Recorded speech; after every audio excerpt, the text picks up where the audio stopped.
أعوذ بالله من الشيطان الرجيم. بسم الله الرحمن الرحيم. اتل ما أوحي إليك من الكتاب وأقم الصلاة إن الصلاة تنهى عن الفحشاء والمنكر ولذكر الله أكبر والله يعلم ما تصنعون. ولا تجادلوا أهل الكتاب إلا بالتي هي أحسن إلا الذين ظلموا منهم وقولوا آمنا بالذي أنزل إلينا وأنزل إليكم وإلهنا وإلهكم واحد ونحن له مسلمون. وكذلك أنزلنا عليك الكتاب فالذين آتيناهم الكتاب يؤمنون به ومن هؤلاء من يؤمن به وما يجحد بآياتنا إلا الكافرون. وما كنت تتلو من قبله من كتاب ولا تخطه بيمينك إذا لارتاب المبطلون. بل هو آيات بينات في صدور الذين أوتوا العلم وما يجحد بآياتنا إلا الظالمون. وقالوا لولا أنزل عليه آيات من ربه قل إنما الآيات عند الله وإنما أنا نذير مبين. أفلم يكفهم أنا أنزلنا عليك الكتاب يتلى عليهم إن في ذلك رحمة وذكرى لقوم يؤمنون. قل كفى بالله بيني وبينكم شهيدا يعلم ما في السماوات والأرض والذين آمنوا بالباطل وكفروا بالله أولئك هم الخاسرون. ويستعجلونك بالعذاب ولولا أجل مسمى لجاءهم العذاب وليأتينهم بغتة وهم لا يشعرون. يستعجلونك بالعذاب وإن جهنم لمحيطة بالكافرين يوم يغشاهم العذاب من فوقهم ومن تحت أرجلهم ويقول ذوقوا ما كنتم تعملون. يا عبادي الذين آمنوا إن أرضي واسعة فإياي فاعبدون. كل نفس ذائقة الموت ثم إلينا ترجعون. والذين آمنوا وعملوا الصالحات لنبوئنهم من الجنة غرفا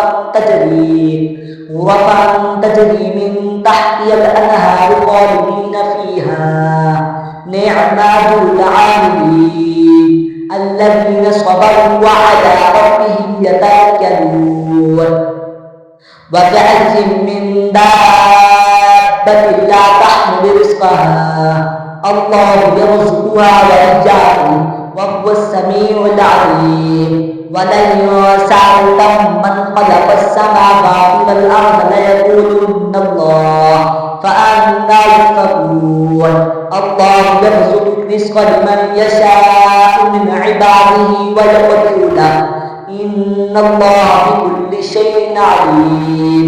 ولئن سألتم من نزل من السماء ماء فأحيا به الأرض من بعد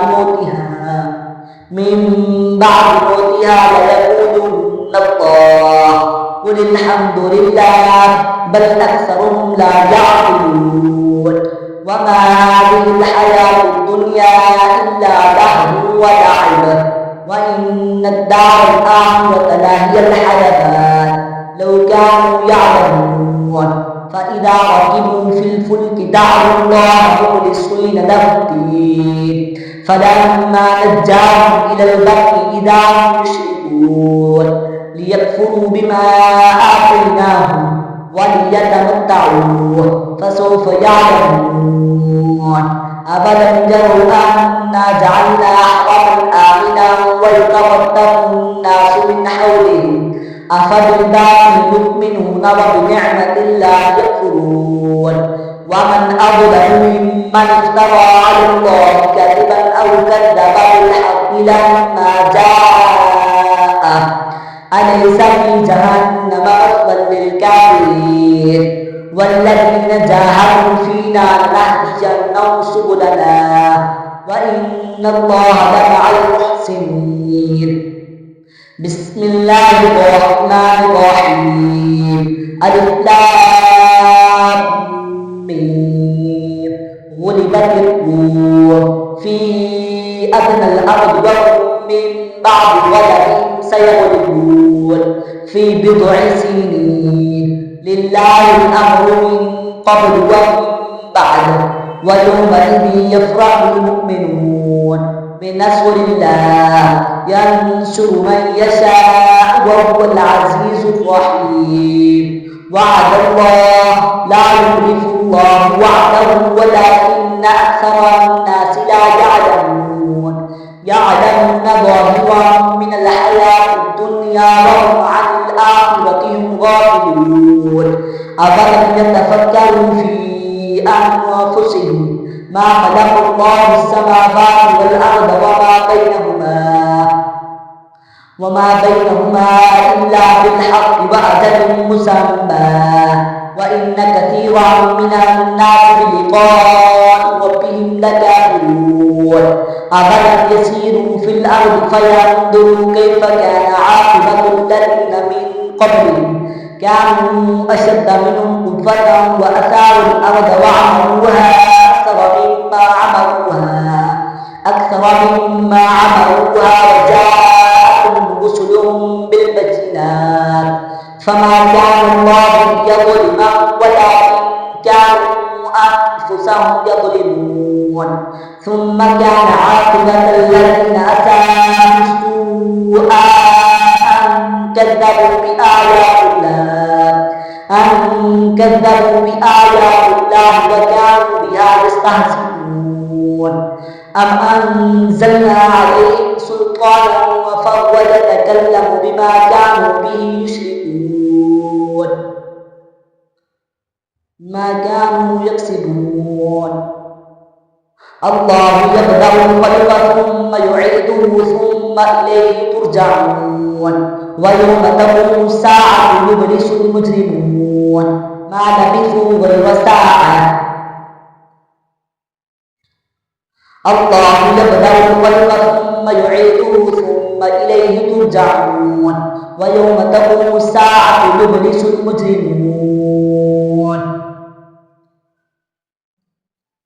ولم يكن لهم من شركائهم شفعاء وكانوا بشركائهم كافرين ويوم تقوم الساعة يومئذ يتفرقون فأما الذين آمنوا وعملوا الصالحات فهم في روضة يحبرون وأما الذين كفروا وكذبوا بآياتنا ولقاء الآخرة فأولئك في العذاب محضرون فسبحان الله حين تمسون وحين تصبحون وله الحمد في السماوات والأرض وعشيا وحين تظهرون يخرج الحج من الميت ويخرج الميت من الحج ويحيي الأرض بعد موتها وكذلك تخرجون ومن آياته أن خلقكم من تراب ثم إذا أنتم بشر تنتشرون ومن آياته أن خلق لكم من أنفسكم أزواجا لتسكنوا إليها وجعل بينكم مودة ورحمة إن في ذلك لآيات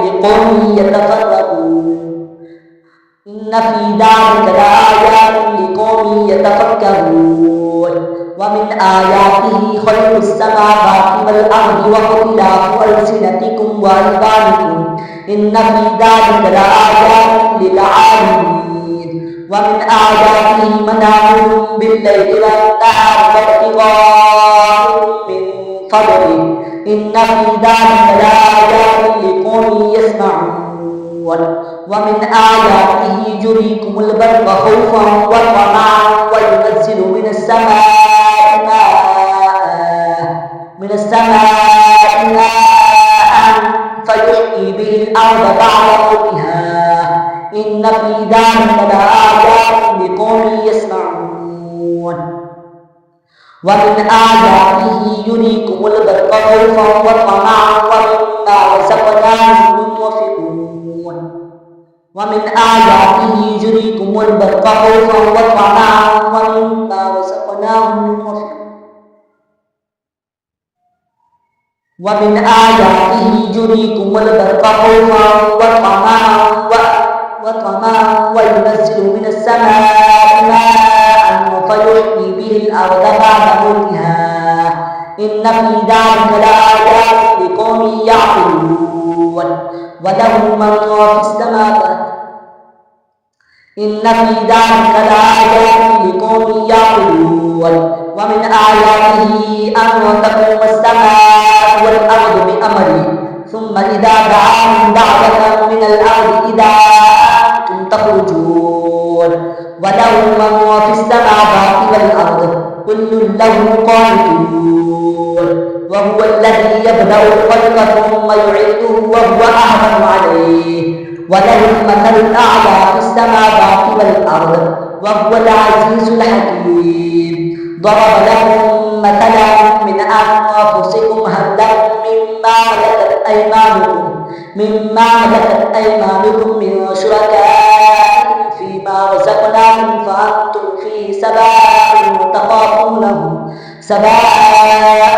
تخافونهم كخيفتكم أنفسكم كذلك نفصل الآيات لقوم يعقلون بل اتبع الذين ظلموا أهواءهم بغير علم فمن يهدي من أضل الله وما لهم من ناصرين فأقم وجهك للدين حنيفا فطرة الله التي فطر الناس عليها لا تبديل لخلق الله ذلك الدين القيم ولكن أكثر الناس لا يعلمون منيبين إليه واتقوه وأقيموا الصلاة ولا تكونوا من المشركين من الذين فرقوا دينهم وكانوا شيعا كل حزب بما لديهم فرحون وإذا مس الناس ضر دعوا ربهم منيبين إليه ثم إذا أذاقهم منه رحمة إذا فريق منهم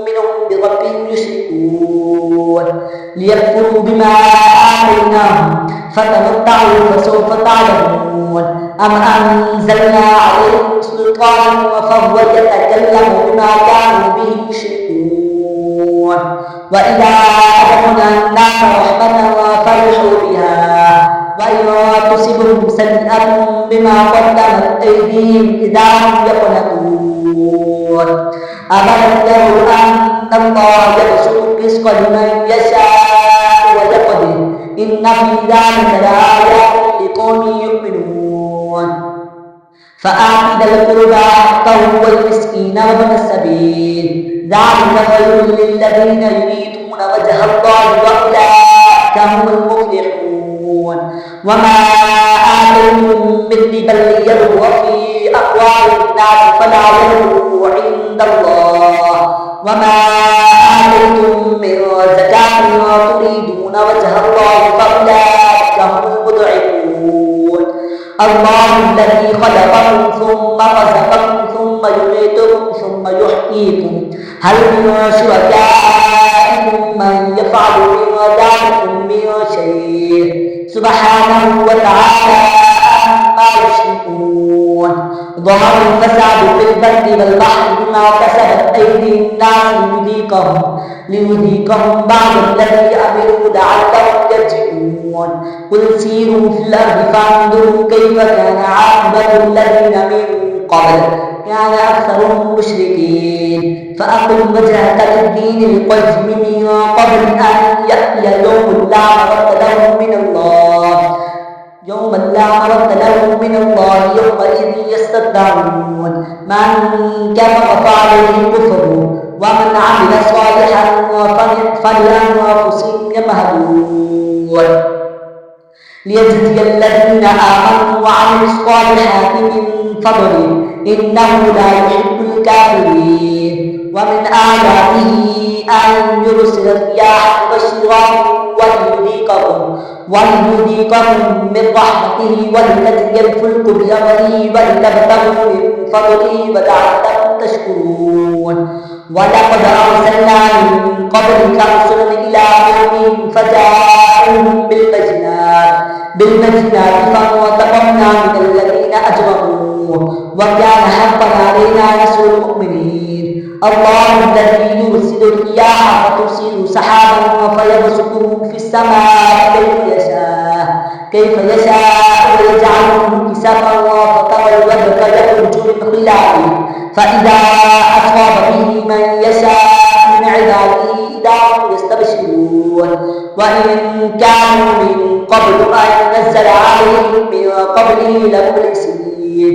فانظر إلى آثار رحمة الله كيف يحيي الأرض بعد موتها إن ذلك لمحيي الموتى وهو على كل شيء قدير. ولئن أرسلنا ريحا فرأوه مسودا لظلوا من بعده يكفرون. فإنك لا تسمع الموتى ولا تسمع الصم الدعاء إذا ولوا مدبرين.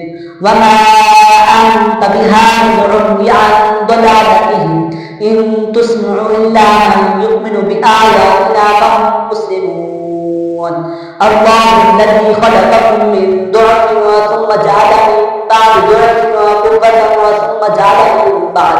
ثم جعل من بعد قوة ضعفا وشيبا يخلق ما يشاء وهو العليم القدير. ويوم تقوم الساعة يقسم المجرمون ما لبثوا غير ساعة كذلك كانوا يؤفكون.